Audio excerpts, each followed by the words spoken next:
yang kedekut dalam dunia ini, dia akan bergantung pada pokok kedekut tadi. Dahan pokok kedekut tadi yang membawa dia ke neraka.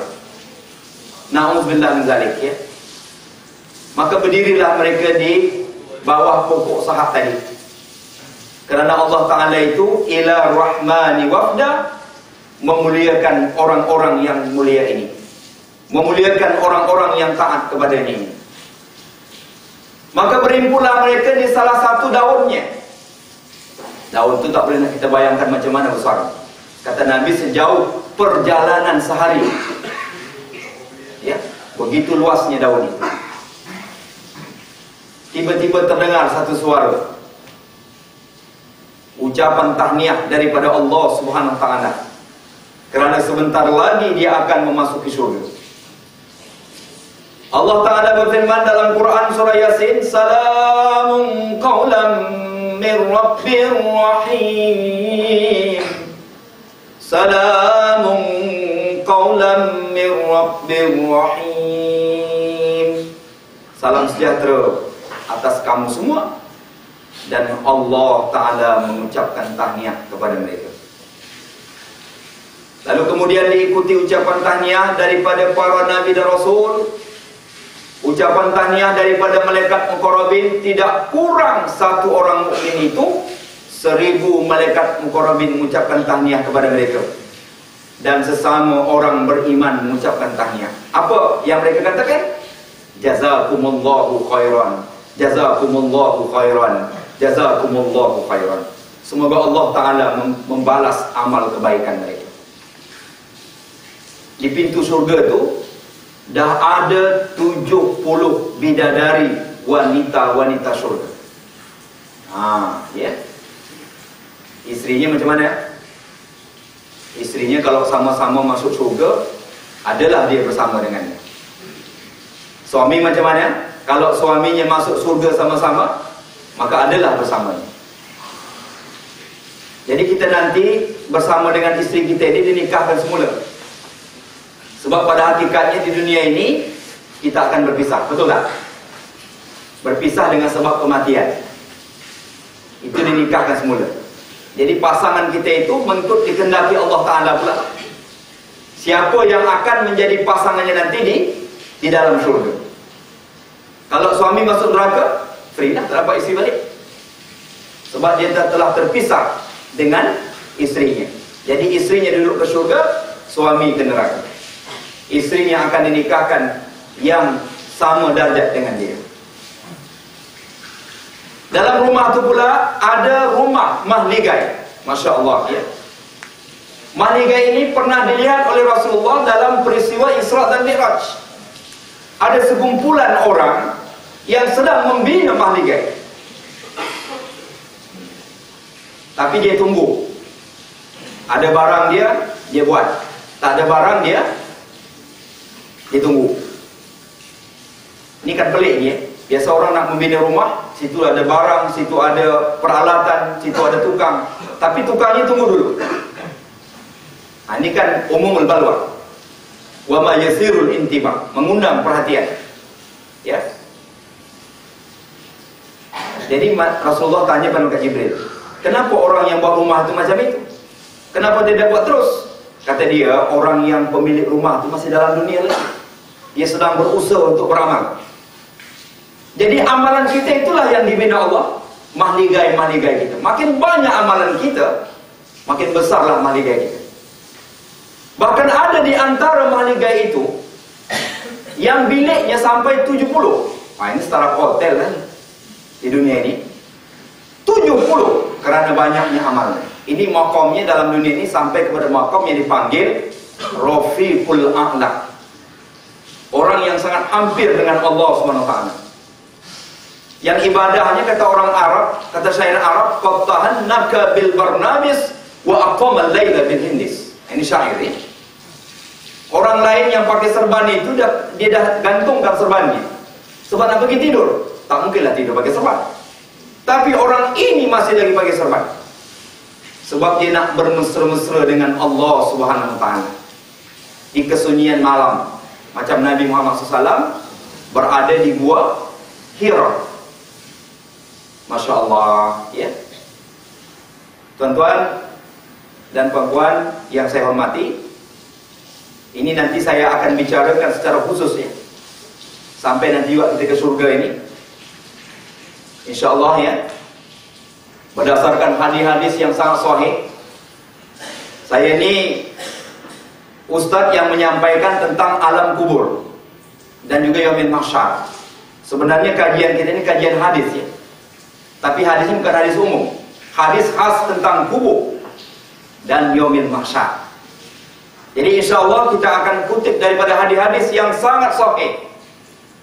Ya, nampak ya, dari segi penjelasan-penjelasan itu begitu luar biasa sekali, yang terus masuk ke dalam jiwa kita. Saya pernah mengadakan satu peringatan Maulid Rasul baru minggu lepas ya, di salah satu tempat itu. Dia buat dekat Padang itu. Ya. Jadi orang-orang bukan Islam pun mendengar sama sekali. Dia tertarik dengar ya. Dia tersentuh jiwa dia. Lepas kuliah dia datang pada saya.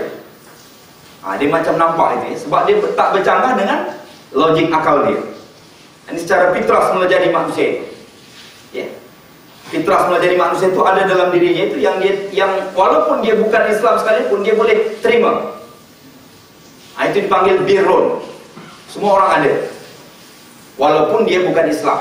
Satu kondisi birrun ini akan menunjukkan kebenarannya. Ya. Contoh secara konteks psikologi, secara kejiwaan. Contohnya saya pernah menerangkan kepada salah seseorang kawan. Dia tak pakai tudung sebenarnya, tapi dia sembahyang, kata dia. Dia tak pakai tudung tapi sembahyang. Dia tanya begini pada saya. Dia orang Singapura ya. Ustaz, kan lebih baik orang itu pakai tudung, kemudian dia tak sembahyang, sementara saya pakai tudung, sementara saya tak pakai tudung tapi sembahyang. Macam mana kita jawab ni? Jadi saya kata pada dia, yang tak pakai tudung itu tapi sembahyang itu lebih baik daripada pakai tudung tapi tak sembahyang, kata saya. Tapi pakai tudung itu lebih baik dan juga dia sembahyang. Jadi terkena dia punya kata-kata itu terkena dengan dia. Besok pakai tudung dia. Dia ambil yang ketiga, pakai tudung dan sembahyang. Dia tak nak tak pakai tudung dan sembahyang, dan juga dia tak nak pakai tudung tapi tak sembahyang. Tapi dia nak dua-duanya, pakai tudung dan sembahyang. Dah terima, saya jelaslah. Saya kata pada dia, sebenarnya secara psikologi Allah SWT telah mengajari kita bagaimana menutup aurat, terutamanya kaum wanita, di mana Allah Ta'ala mengajari kita dalam 5 kali sehari semalam menutup aurat. Bangun subuh dah tutup aurat, sebenarnya subuh. Masuk waktu zuhur, tutup aurat lagi. Masuk waktu asar, tutup aurat lagi. Masuk waktu maghrib, tutup aurat lagi. Masuk waktu isyak, tutup aurat lagi. Ini kan pendidikan yang amat luar biasa ini. Kalau Allah Ta'ala perintahkan kepada dia solat bermula daripada usia 12 tahun, di mana usia mumayiznya sampailah usianya 25 tahun. Itu begitu luar biasa pendidikan Allah kepada dia. Berulang-ulang diajari. Dia memakai pakaian menutup aurat. Maknanya dia telah terbiasa dengan pakaian itu. Jadi secara psikologi dia memang kata, oh saya akan terus pakai pakaian untuk aurat, sebab Allah Ta'ala telah mengajari saya secara berulang-ulang. Nampak itu ya. Jadi tak boleh kita kata belum sampai serunya lagi, itu bohong ya. Itu bohong. Sebab apa? Sebab Allah Ta'ala telah mengajarinya. Tuan-tuan dan puan-puan yang saya hormati, insya-Allah pengajian kita akan kita sambung pada bulan yang akan datang. Amat menarik sekali ya, ketika nanti dibangkitkan orang-orang yang sesat daripada kuburnya. Ya, macam mana kondisi mereka. Sebagai mukadimah dulu ya, saya nak katakan, pada waktu orang-orang sesat ini dibangkit pada kuburnya, Sebagaimana disebut Allah Ta'ala dalam Quran surah Yasin ayat 52, mereka berkata, qalu ya wailana man ba'athana min marqadina. Dia bangkit dari kubur itu, aduhai celakalah kami. Itu kata-kata pertama yang diucapkan. Qalu ya wailana, aduhai celakalah kami. Man ba'athana min marqadina. Man ba'athana, siapakah yang membangkitkan kami daripada tidur kami begitu banyak? Ya. Muka mereka itu macam-macam, mengikut amalan yang dilakukan oleh mereka. Di antaranya kata Nabi, ada di antara mereka itu dibangkitkan dari kuburnya, ja'a yaumal qiyamah wa wajhuhu azmun la lahma fi. Wajah ada tapi tak ada daging.